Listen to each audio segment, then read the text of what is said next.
Heading back to the old-fashioned shack along the road to Gundagai. Welcome to the episode.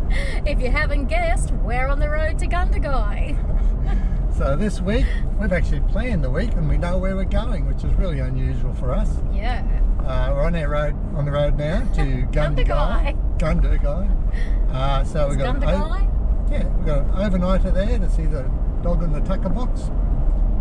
Then we're headed to Cowra. Yeah. Then we're headed to Cowra. I think we have 2 nights there, and we'll look at the supposedly spectacular Japanese gardens there. Cherry blossom trees as well. Cherry blossom trees. Deb's looking forward to that. And then we'll finish the episode at Dubbo. So I think I've got 4 nights there because I'll have to do some work, and we'll see the Western Plains Zoo. So that is our episode this week. And right now we're driving along the side of the Blowering Dam, or Blowering Reservoir Dam, I think. Is it blowering or blowering? Blowering. B-L-O-W-R-I-N-G. Yeah, I-N-G. Blowering. Blowering. Not blowering. I never get it right anyway. Don't listen to me for place names. So Apologies. We'll probably pull in and have a look at a couple of these, but that's our episode this week. Ciao. Hope you enjoy.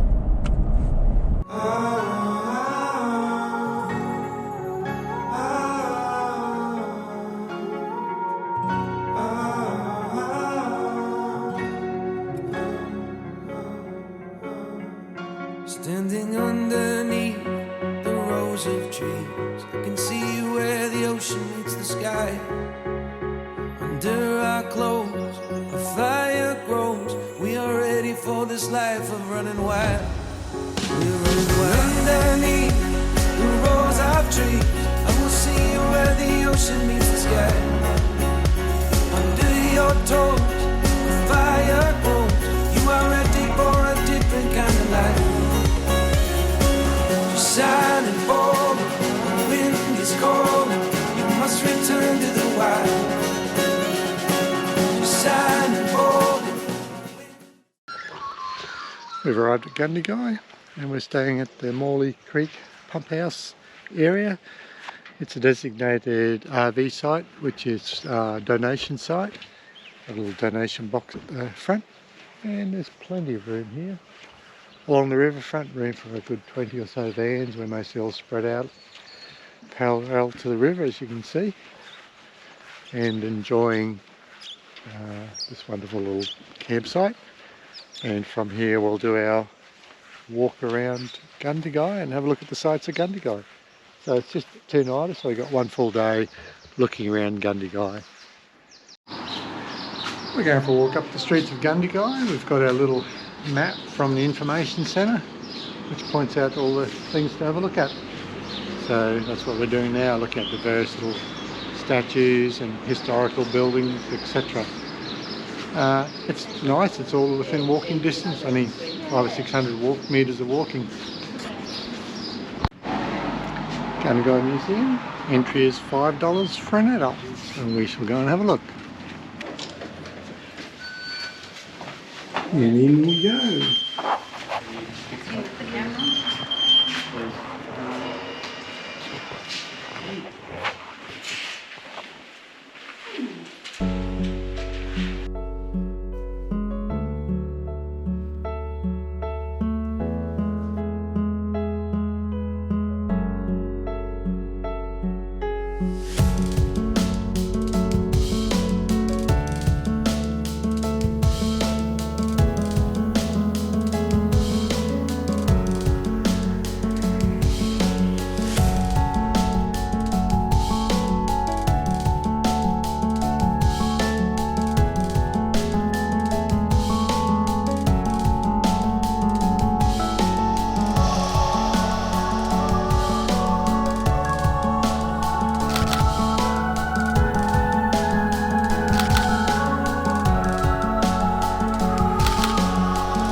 course, if you come to Gundagai, you cannot go past the dog on the tuckerbox. That's what it's famous for, that and the song, of course. But I must say, I'm a little underwhelmed by its size. For some reason, I expected something a little bigger.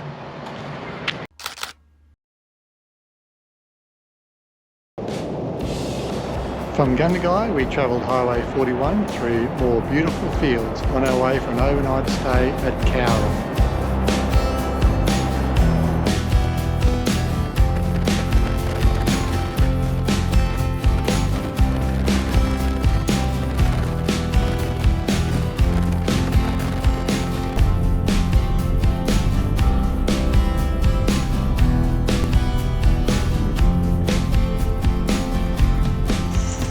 Just arrived, we're still hit and it's bucketing down.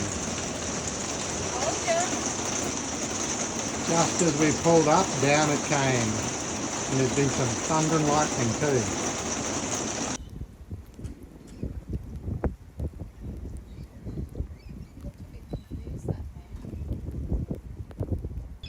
It was dry when we pulled in 10 minutes ago. It's dumped and blue sky coming out already.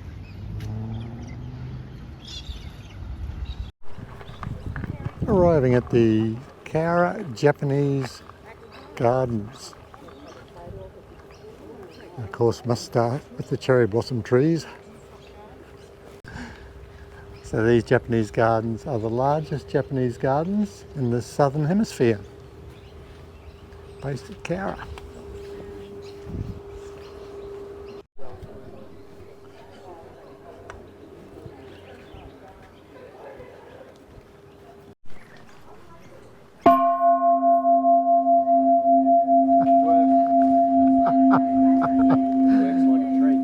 That bloody works a treat, all right. We're at the entrance to the Japanese gardens. Just looks amazing just from here already. So these were opened in 1979 and they're the largest Japanese gardens in the southern hemisphere, based at Cowra. And that's based on the history of the prisoner of war camp they had here during the Second World War. Look at this lizard here. Don't know how well he'll show up on the... I tell you what, if he runs straight back at you, there's going to be some screaming, isn't there? That's from me, I mean.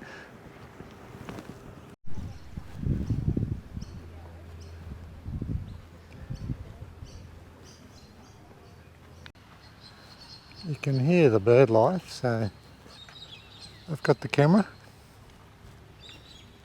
And my target for today is the superb parrot. If I can see one of them, I'll be pleased.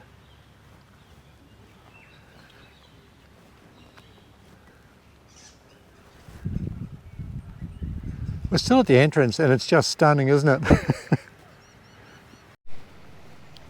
Look at the size of these goldfish. Aren't they huge? They are big. I think where we saw the biggest ones we've ever seen, I think it was in China. Yeah. They just had, like, you know, those size, like by the hundreds and hundreds. Some of them are edible size. I don't know if they'll taste any good.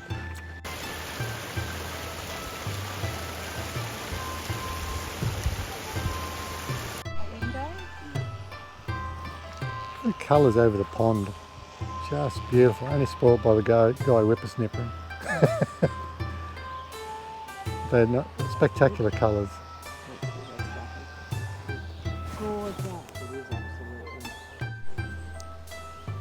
Lucky enough to see a few of the red rump parrots.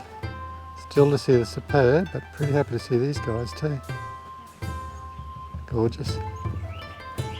It's over there on the little bit of water in the rock.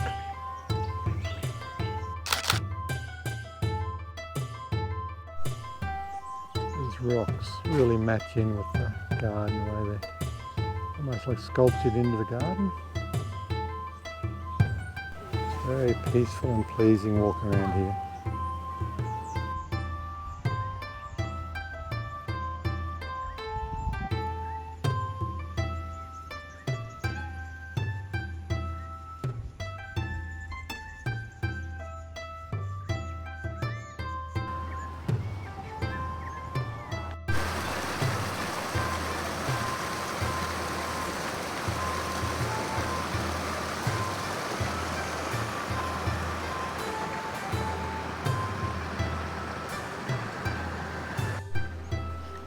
We've been walking around now for about an hour and a quarter, I think it is.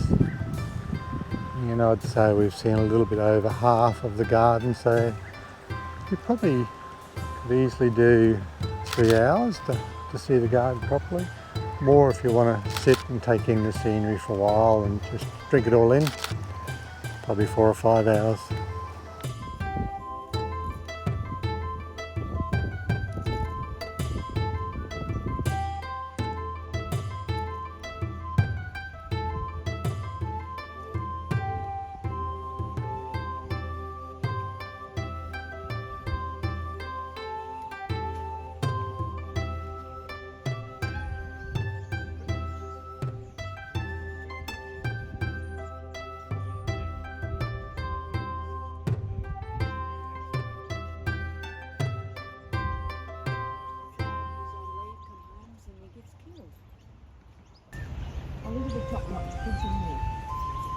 Sitting on a rock, yeah.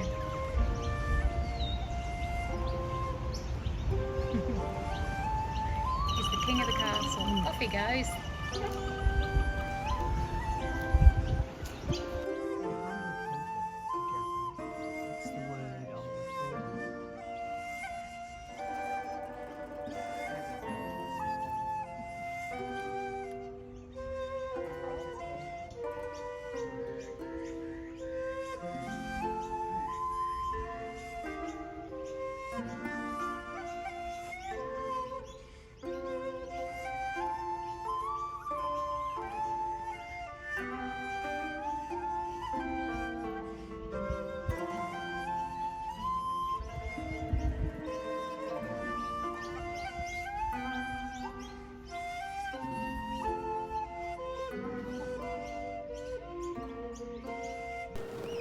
We finished our walk.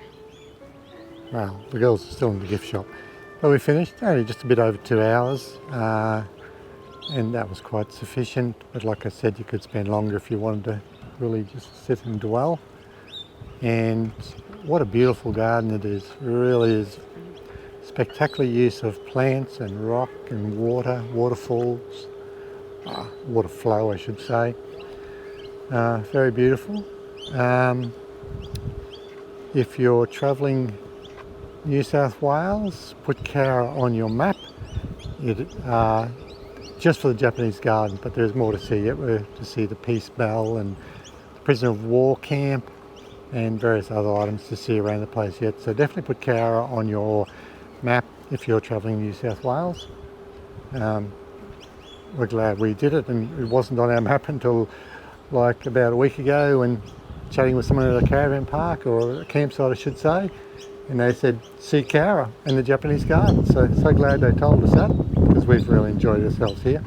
And we picked a good time too, of course, being spring with the cherry blossoms in full flower. So it's great to see the flowers. We don't get to see cherries though, we're just a bit too early for that. Well, we've come to the Peace Bell, which is actually a little bit difficult to find because the GPS just stopped us at the front of the Shire Council and we thought there's nothing here. But you walk around the side and the Peace Bell is around the side. So we're going to dong this sucker. And its commitment to international understanding. Well, there you go. Of great significance is this community. Get a little bit of audio to go with it. With Japan, as a consequence of the tragic breakout of Japanese servicemen from Cowra's prisoner of war camp. And Rob's going to dong it. There we go. That woke everyone in the council building up. In 1954, the first World Peace Bell was installed in the forecourt of the United Nations headquarters in New York City. His Excellency Rear officially launched Australia's World Peace Bell on September 15, 1992. There's not much peace. Not much peace in there. It's not peace when you ding it more than once, Ed. It's just one ding. And to keep the people of the world fully aware of the horrors of war. One thing is peace, two is annoyance. See the road sign? So the auto said it weighed 470 kilos and was cast from coins from all around the world that were given to it for its purpose.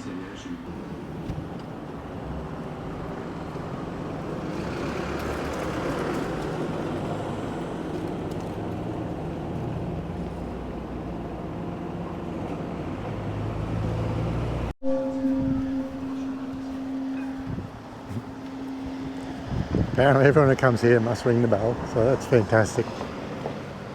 I wonder if the council's windows are triple glazed to try and reduce the noise. But I love it. I think that's fantastic. And all the symbols around the side about the desire for peace, and it's nice to see. We visited the information centre where there was a 9-minute talk, a hologramic talk on the POW camp and the breakout in 1944, which resulted in the death of 240 plus Japanese prisoners and 4 Australian soldiers. And one day, when the war's over, I hope to get married here. My boyfriend Barry joined the army quite early in the war. And now we're visiting the actual site of the POW camp itself, which obviously there's not a lot left of it, but a lot of information posted around the place, and we're going to do the garrison walk and read the various bits of information. The 9-minute talk was very interesting. I didn't know any of that about the Japanese outbreak and the deaths, etc., from the POW camp. So it was interesting, I quite enjoyed it.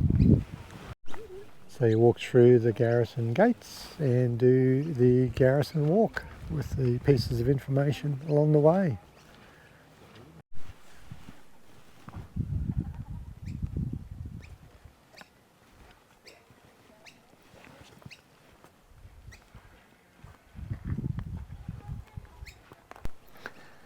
There's not a real lot left here of the prisoner of war camp. It's mostly just open fields. There are a couple of cement slabs here and there, remains of various buildings such as the hospital, and then different signposts and displays erected around the place describing some parts of it or giving a bit of a story about what happened in this particular area. It's still interesting, and it's worth the visit. Mainly just for learning about the history rather than seeing anything of note, as there's not a lot left. The stories spread around the place are actually quite interesting, and some sad, like the one about Private Shepherd who was shot. One about Private Shepherd who was stabbed, and his autopsy found that he had died of a stab wound to the heart from a Japanese POW, but the official army version was that he was shot by friendly fire, and his wife received nothing, no pension, nothing, and she eventually had to put her kids into state foster homes because she couldn't raise them with no money and no income. So just little stories like that. That's quite sad, that one. For a couple of days we stayed at Cowra. We stayed at the Cowra showgrounds, $25 a night for an unpowered site. It's actually more like the caravan park in its layout, the gridded roads, etc., which is not really our style of where we want to stay. But it's alright for a couple of nights. It's a good base camp for 1 or 2 nights. I don't have no problem staying here again just for that purpose. I wouldn't stay here for the relaxing time or for a week or whatever, because it's just not the type of caravan park or the type of camping I would like. And now we're leaving this morning on our way to Dubbo.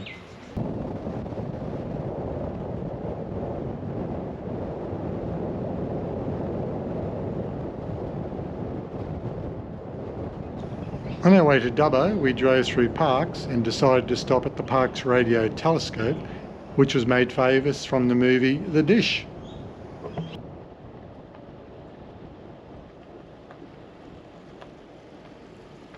We've just driven up from Cowra on our way to Dubbo, and we decided to pull in through Parkes on the way and drop into the CSIRO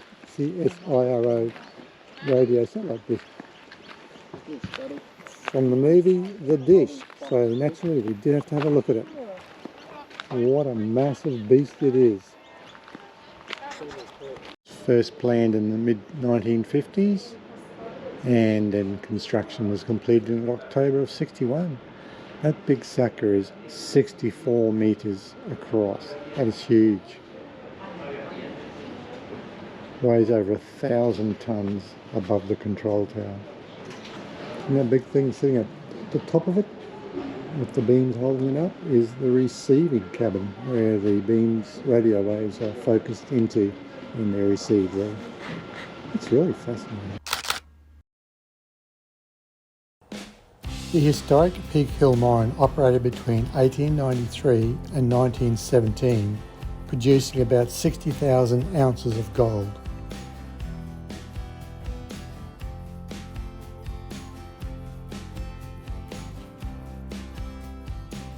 It was reopened and further mined between 1996 and 2002, excavating 145,000 ounces of gold.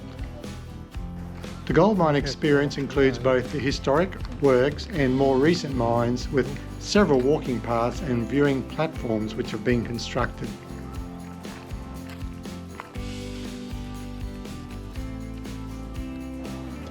The Peak Hill Gold Mine was redeveloped in 2002 as a tourist mine, a unique attraction located on the Newell Highway in the quaint town of Peak Hill.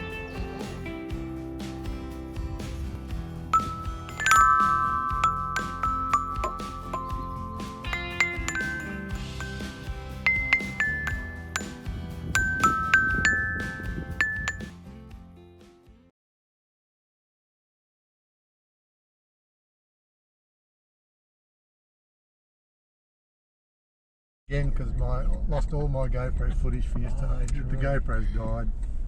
So have you got it working again? No, I've just got the old one on. Oh, really?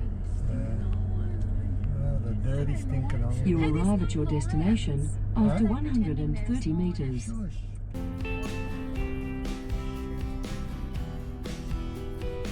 I was talking to the thing, not the GoPro.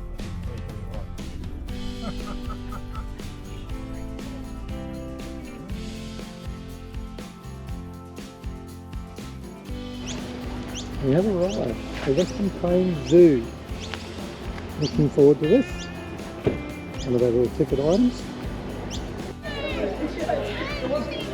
Deb's got a hat, and before we drive in, we're going to look at the lemurs. Aren't they amazing little creatures? Okay, we're off. We're in. We're going in. We're driving. We're not walking. Can we be so excited? Are we there yet? Are we there yet? And from the wild dogs we go to the meerkats. The wild dogs are asleep and won't bother them coming anywhere near us. So distant photographs is all we could get.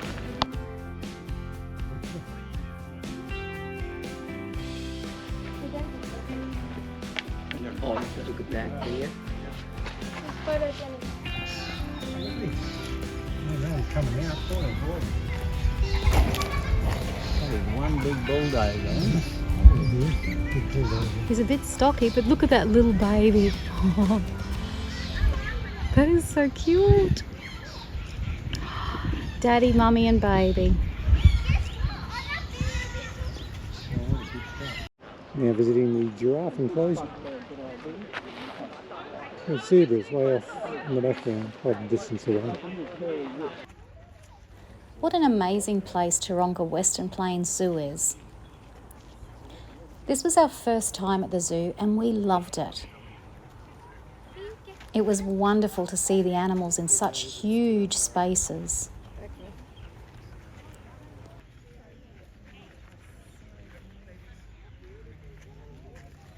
We drove our car around the 5-kilometre loop and parked at various spots along the way, and this enabled us to walk to nearby animals before driving on further. We noted lots of people drove the golf carts, whilst others preferred walking or bike riding the loop. We had so many close-up photo opportunities which made the visit well worth it. I particularly loved the giraffes, and we were able to get up nice and close to them. You see a little We purchased a lack 2-day of pass to line up your visit with the various wearing theme parks buggy. to get the maximum value. Well, it's the following day, the Saturday now, and we're back here at the Western Plains Zoo again, because we have no GoPro footage from yesterday because my GoPro 11's died and I'm now using the old 7. It's absolutely packed here. It is packed. It's a long weekend, October long weekend, so the place is packed. As you can see. Luckily my wife got lots of good footage yesterday because I got none. I think it's a nice. However, I must say we only saw probably a little bit over half of it yesterday, so we were here about 4 hours yesterday. You see a bit over half, so we're back. You see the rest that we didn't see yesterday, starting here at the zebra pen, and we're going to go to the tiger next. It should be feeding time soon, I think. Donkeys, hectic, and they're like, I reckon they're quite aggressive. You put them in amongst like cattle and stuff like that, and if anything comes in, they bite.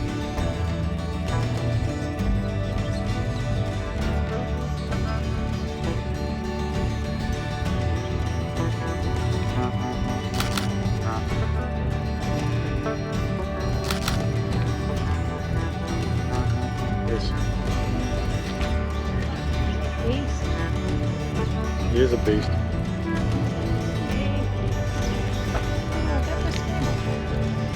That's a lot of weight to carry on those little legs, eh?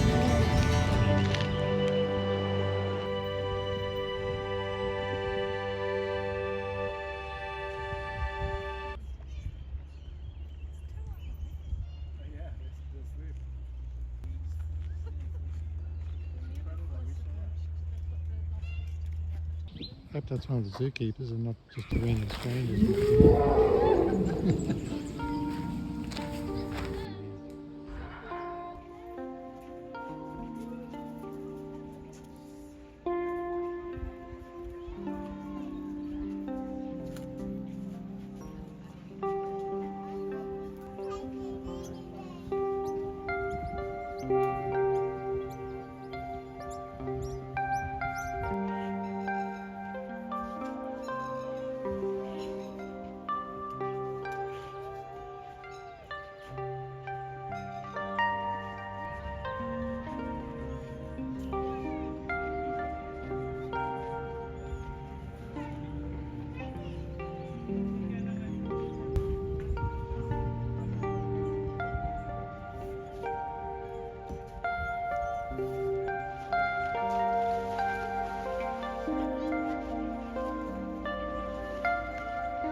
Oh, now the bin chook's coming.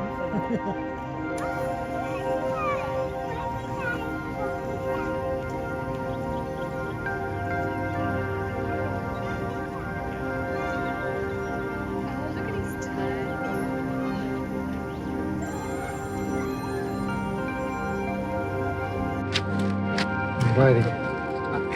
The tiger tool. And if there isn't one, we're going to chuck a fin. Thanks, Alex. Stories of friends at kids. You know what my memories are like, Carol? Come on. Puss, puss, puss.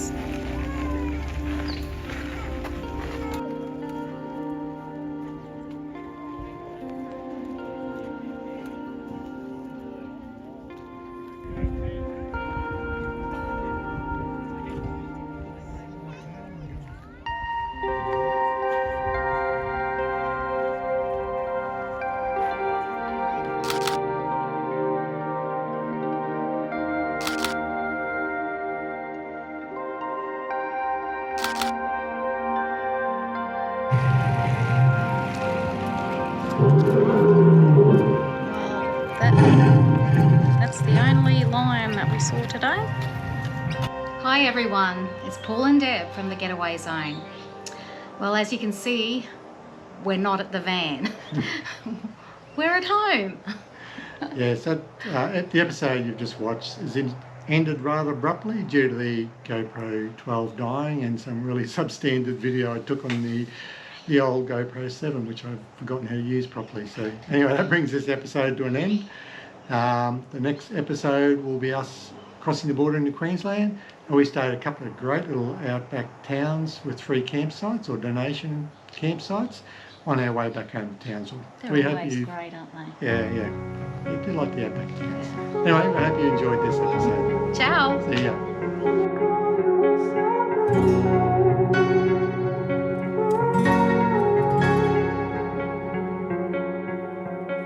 You turned toward me and looked so